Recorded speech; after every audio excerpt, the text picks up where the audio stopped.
Assalamualaikum warahmatullahi wabarakatuh. Alhamdulillahirabbil alamin. Jumpa lagi dengan Bu Wardah, siswa-siswi MTS Negeri 5 Pasuruan. Hari ini kita akan belajar tentang bunyi. Mata pelajaran IPA di kelas 8 semester genap. Kita tercipta dengan dianugerahi telinga untuk mendengar segala macam bunyi. Apa itu sebenarnya bunyi? Bunyi adalah suatu hasil dari benda yang bergetar, berupa getaran atau gelombang yang merambat dan memerlukan medium. Bunyi merupakan gelombang mekanik yang dalam perambatan arahnya sejajar dengan arah getarnya atau dinamakan gelombang longitudinal. Gelombang bunyi merambat memerlukan medium. Medium perambatan bunyi bisa berupa udara, tanah, batu, logam, dan lain-lain. Bunyi tidak dapat merambat di dalam ruang hampa udara. Melalui medium apa saja bunyi dapat merambat? Sudah dijelaskan di awal bahwa bunyi merambat melalui ketiga wujud zat, yaitu padat, cair, dan gas. Cara terdengarnya bunyi ada 3 macam. Satu, ada sumber bunyi yang bergetar, misalnya gendang, gitar. Yang kedua, ada medium sebagai alat perantara, misalnya udara dan air. Ketiga, ada pendengar atau penerima bunyi, misalnya telinga. Kita lanjutkan dengan karakteristik bunyi dibagi menjadi 4, yaitu 1. Nada. Nada adalah bunyi yang frekuensinya teratur. 2. Desa adalah bunyi yang frekuensinya tidak teratur. 3. Warna bunyi adalah bunyi yang frekuensinya sama tetapi terdengar berbeda. Yang keempat, dentum adalah bunyi yang amplitudenya sangat besar dan terdengar mendadak. Ketika ada halilintar, kaca rumah kita terasa bergetar. Mengapa ini terjadi? Karena peristiwa resonansi. Resonansi adalah ikut bergetarnya suatu benda karena pengaruh getaran benda lain. Peristiwa resonansi yang bermanfaat dalam kehidupan sehari-hari: resonansi gendang telinga, mengukur cepat rambat bunyi di udara, dan alat musik.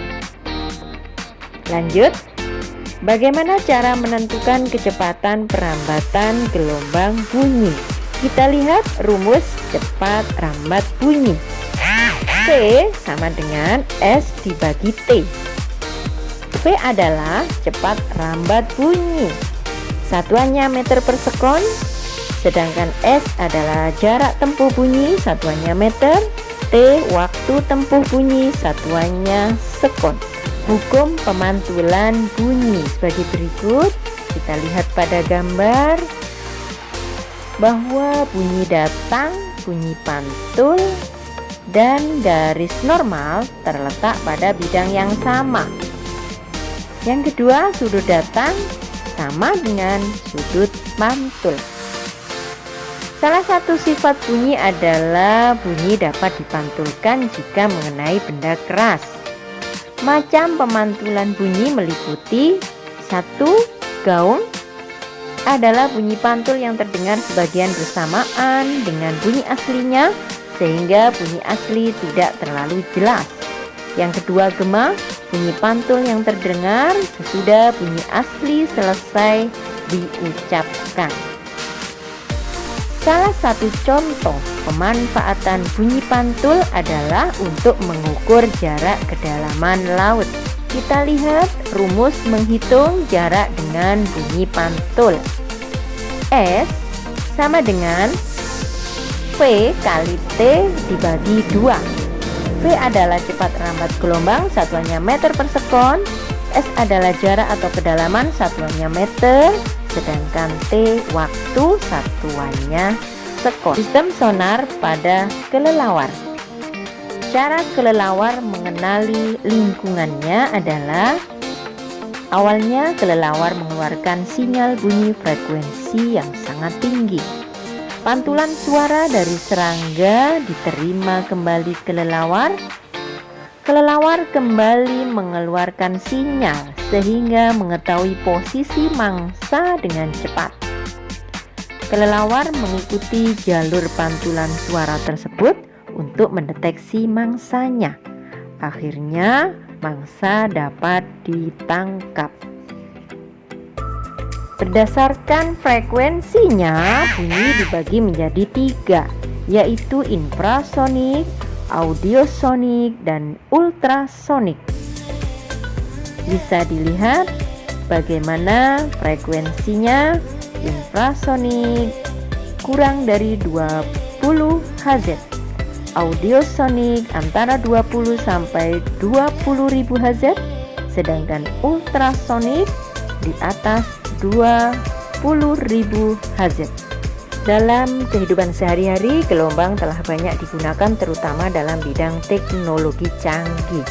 Berikut beberapa contoh pemanfaatan bunyi. Yang pertama, USG untuk mengamati janin bayi dalam kandungan, melakukan survei geofisika, mendeteksi cacat dan retak pada logam, melepaskan kotoran plak pada gigi, dan mengukur kedalaman laut dan letak benda-benda di kedalaman laut.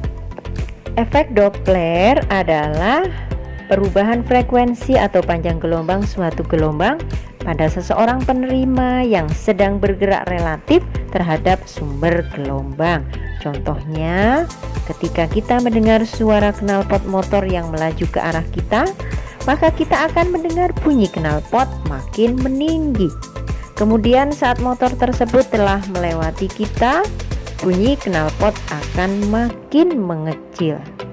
Efek Doppler akan terjadi saat sumber suara bergerak terhadap pendengar atau sebaliknya. Terima kasih, demikian tadi pembelajaran tentang bunyi. Mudah-mudahan manfaat. Sekian, Wardah akhiri. Assalamualaikum warahmatullahi wabarakatuh.